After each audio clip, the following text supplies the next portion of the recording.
Hello po mga kapingpongers, magandang araw po sa ating lahat. Another racket setup na naman po ang hatid po sa inyo ng Pingpong Palamalak.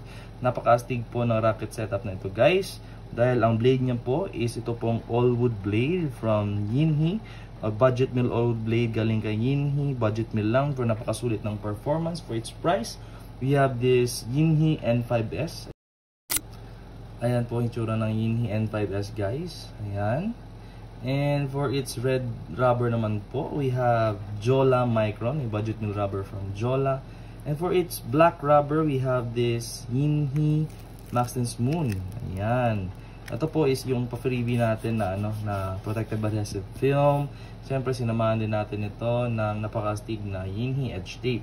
So nag-order po dito ma'am, thank you so much po for trusting Pingpong Palamalak sa pagpapa-setup o pag-build up ng table tennis racket.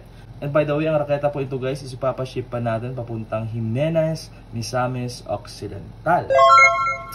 So at this time, bago tayo magtapos, magbabounce check muna tayo using this newly built or newly set up na table tennis racket.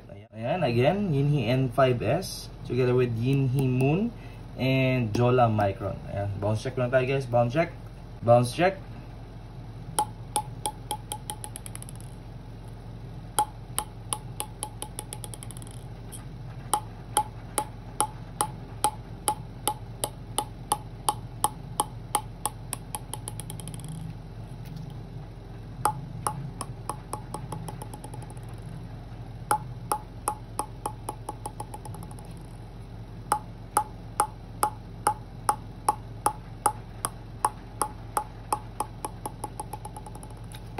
Ayan, sa mga gusto pong magpa-setup ng raketa guys, mensahe na po direkta dito po sa aming Facebook page, Pingpong Palamalak. And please don't forget to subscribe to our YouTube channel. Ang link po ay nasa comment section.